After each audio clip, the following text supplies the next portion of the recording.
أعوذ بالله من الشيطان الرجيم بسم الله الرحمن الرحيم اللهم صل على محمد وعلى آل محمد كما صليت على إبراهيم وعلى آل إبراهيم إنك حميد مجيد اللهم بارك على محمد وعلى آل محمد كما باركت على إبراهيم وعلى آل إبراهيم إنك حميد مجيد وعن أبي أسيد قال قال رسول الله صلى الله عليه وآله وسلم إذا دخل أحدكم المسجد فليقل اللهم افتح لي أبواب رحمتك وإذا خرج فليقل اللهم إني أسألك من فضلك رواه مسلم وعن أبي قتادة رضي الله تعالى عنه أن رسول الله صلى الله عليه وآله وسلم قال إذا دخل أحدكم المسجد فليركع ركعتين قبل أن يجلس متفق عليه وعن كعب بن مالك قال كان النبي صلى الله عليه وآله وسلم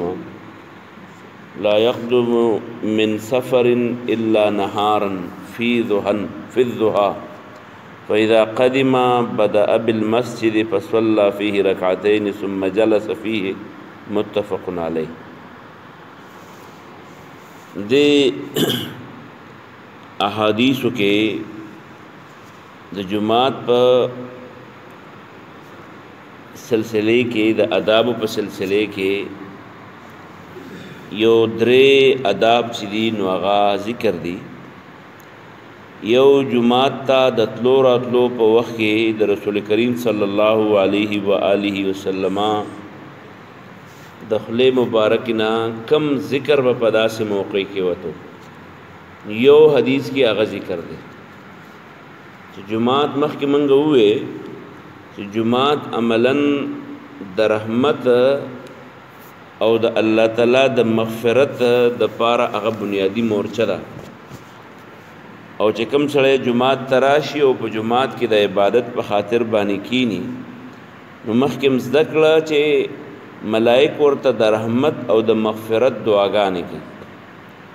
په دې وجه رسول الله صلی الله علیه وسلم چې بکله جمعات ترانه نوتو په دغه ټیم کې خیخ پبا د ټولو نه اول چې سړی جماعت ته نوځي نو خیخ پبا نه کوي د رسول الله صلی الله علیه وسلم معمول او دا به وی چې اللهم افتح لي ابواب رحمتك اللهم یا الله افتح کلاو کلی ماتا ابواب دروازه رحمتک د خپل رحمت جماعت په دروازه کې لګ سالی ولې شه او دا دعا وغواړه فليقل اللهم افتح لي ابواب رحمتك ودي وېدا دعا هر سړی چې اللهم افتح لي ابواب رحمتك او د نن جمعات چې دی دا د رحمتونو مرکز دی نو په دې وجه باندې د داخلي دو سره دی هغه د رحمت دعا وغواړي ځکه چې سړی جمعات ترانه نه وځي نو هغه په هغه کارونو کې مشغول کیږي په کوم کې چې ثوابونه دي او د هغه وتو په صورت کې بیا سره د الله تعالی د فضل تلاش کوي فضل وی رزق تا او لکه قران کې الله تبارک وتعالى فرمایي چې کله تاسو منځ د جمعې وکي نو فانتشروا فی الارض وابتغوا من فضل الله او د الله تعالی فضل ګوري یعنی ځان له مزدوري کوي ځان لګرده د رزق د وسایل تلاش کوي نو رسول الله صلی الله علیه وسلم فرمایل چې و اذا خرج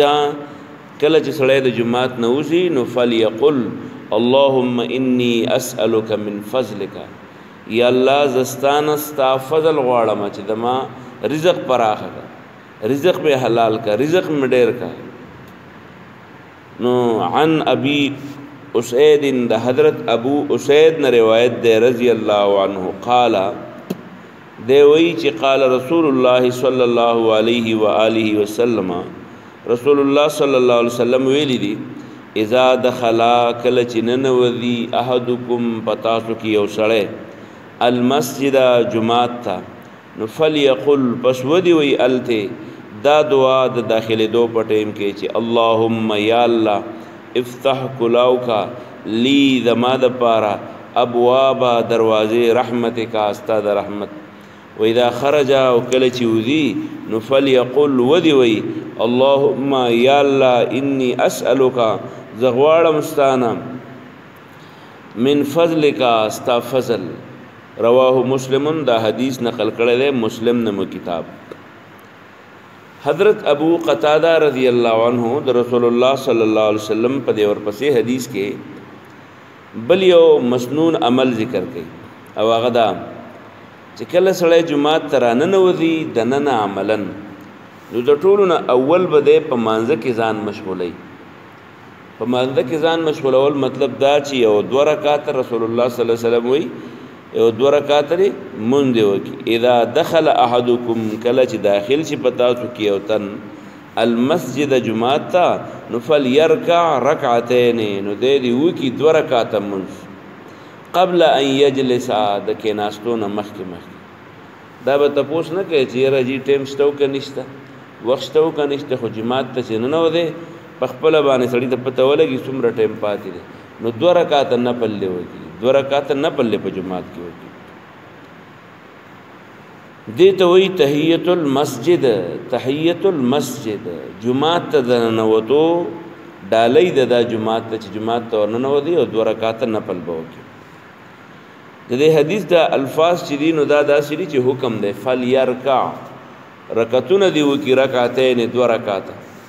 د دې الفاظ د ظاهری شکل نه دا معلومیږي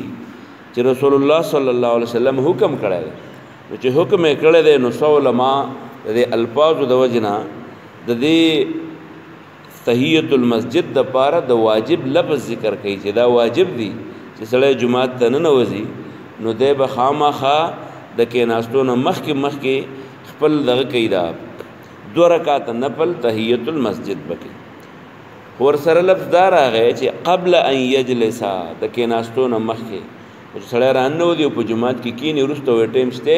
او بیا 2 رکعات کوي نو بیا وته نفل ویلې شي ته خو د الفاظونو دا معلومه شو چې تحیت المسجد نه دی بیا دغه د ناس ته مخکې وا سکه دا به 2 رکعات نفل کوي او علماء چې پاغي کې امام ابو حنیفه رحمت الله علیه وی دا واجب خو نه دی خو سنت دی ځکه چې واجب به الوي چې دا نوې کړي سړی نو سړی به رانیوي کېده حال دا دی چې متفقه د علماء فیصله ده چې کله سړی جمعات ته راننوځي او د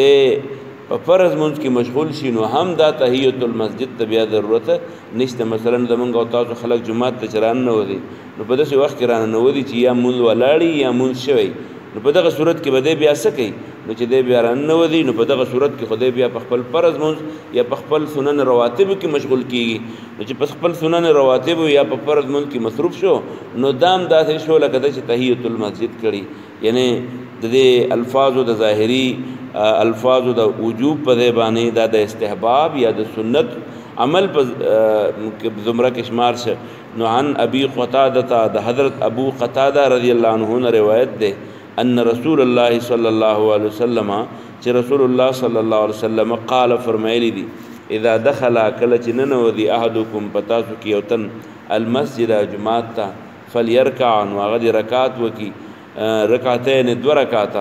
قبل ان يجلس مخکې د کې ناستونه مخکې ځان له 2 رکعات نفل وکي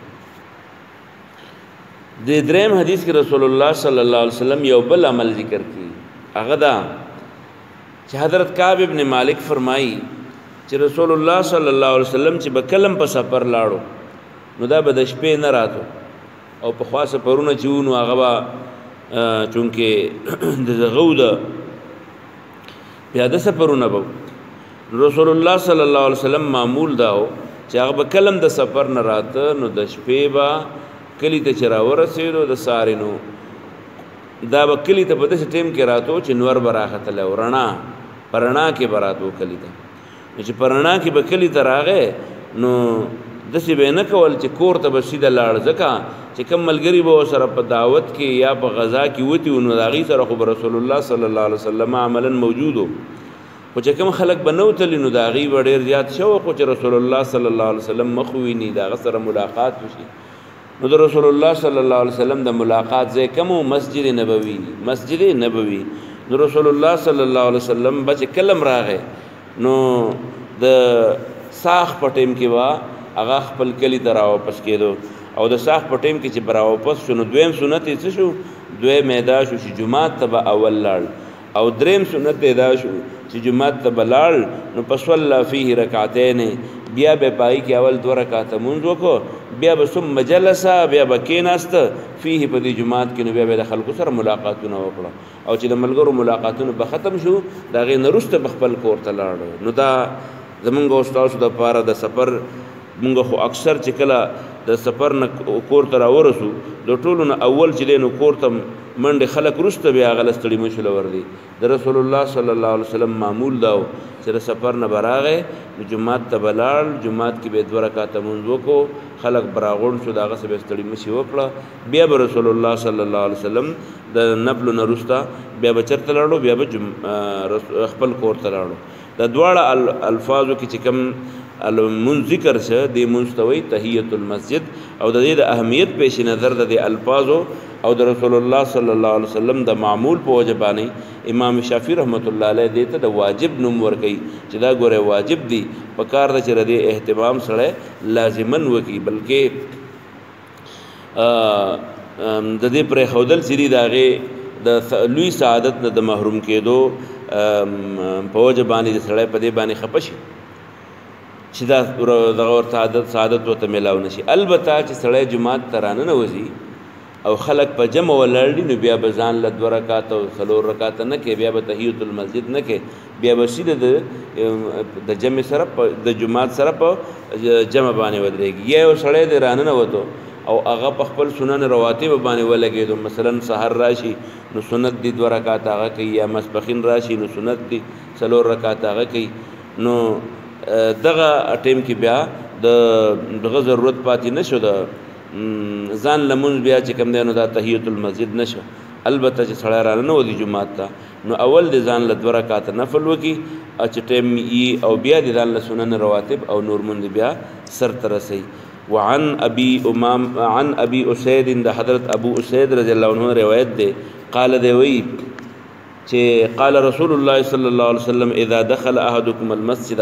کله چې پتا سو کې یو تن راشي جمعات ته فليقل نو ودی وی اللهم افتح لي ابواب رحمتك، یا الله مونږ ته د خپل رحمت دروازې کولاو کا. واذا خرج کله چې وذي نو فليقل ودی وی اللهم اني اسالك من فضلك، رواه مسلم. وعن ابي قتاده رضی الله عنه ان رسول الله صلی الله علیه وسلم، ابو قتاده فرمایي رضی الله عنه چې قال وی دی چې اذا دخل کله چې بننوتو احد ننوذي پتا سو کې یو تن جماعت ته نو فليركع رکعتين، نو د 2 رکعات نفل وکي قبل ان يجلس، لكن استون مخکې متفق علیه. وعن كعب بن مالك قال كان النبي صلى الله عليه واله وسلم لا يقدم من سفر، چې رسول الله صلی الله علیه وسلم بنراتو کلی در سفر نه الا نهارا مگر د ورځې په ضحا د ساخ پټیم کې. فاذا قدم کله چې براغه نو بدا اب المسجد، اول بلار جمعات ته فصلى فيه ركعتين، نو به کې پکې 2 رکعات من ثم جلس فيه، بیا بای کې کېناست. متفق علیه، د خلکو سره ملاقاتونه به کول. واخر دعوانا الحمد لله رب العالمین.